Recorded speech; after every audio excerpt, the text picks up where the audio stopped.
kumikilos nga yan ngayon pa-northward o pahilaga sa bilis na 15 kilometers per hour. Sa kasalukuyan, nagdadala na nga yan ng mga pag-ulan, especially sa malaking bahagi ng Luzon, at malalakas na hangin, particularly na nga dito sa may parte ng Aurora. Samantalang habagat naman ang siyang umiiral dito sa may bahagi ng Iloilo, Antique, Guimaras at Negros Occidental. At sa nakikita din po natin sa ating satellite, yung sentro po ni Bagyong Luis ay nandito sa karagatan, ngunit yung lokasyon ng kanyang makakapal na kaulapan ay nasa kanlurang bahagi.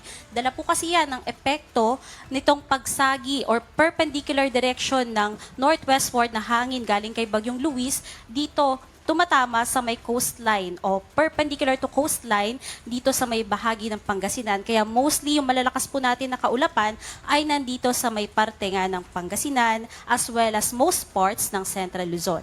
Samantala, meron naman tayong isa pang bagyo sa labas ng ating Philippine Area of Responsibility na may international name na si Typhoon Dolphin. At huli nga yung namataan sa layong 2,735 km east-northeast na extreme northern Luzon. At may taglay na lakas ng hangin na maabot ng 155 km per hour malapit sa sentro at pagbugso pa na maabot hanggang 190 km per hour.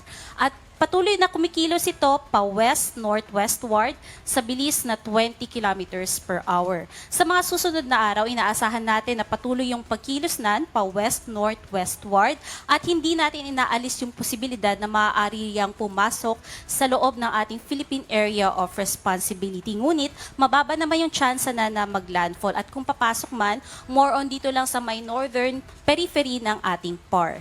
Ngunit, wala itong direktang epekto sa alimang bahagi ng ating bansa. Ngunit expect natin sa mga susunod na araw, pagkawala nga nitong si Bagyong Luis, ay maaari niyang i-intensify ang ating habagat. At base naman sa latest forecast track ng Pag-asa, inaasahan nga natin na ngayon, pa-northward yung takbo ng ating bagyo, pero sa mga susunod na oras, more on magno-northwestward na yung kanyang tatahaking direksyon. At hindi natin inaalis yung posibilidad ng pag-landfall, particularly na nga sa pagitan ng Cagayan, Isabela area, mamayang gabi yan o bukas ng madaling araw.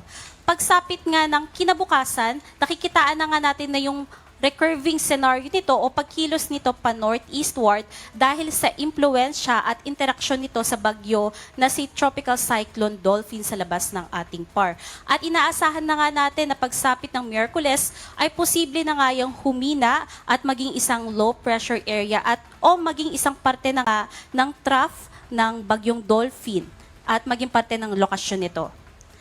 At dahil nga po sa nakita natin na senaryo, nagtaas tayo ng wind signal number 1 dito sa may central and eastern portions ng Cagayan, Isabela, Quirino, eastern and southern portions ng Apayao, maging sa may eastern portion ng Kalinga.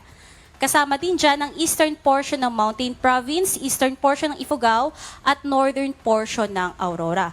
Ngayon, ano bang i-expect natin sa paglakas ng hangin sa mga areas na may nakataas na wind signal?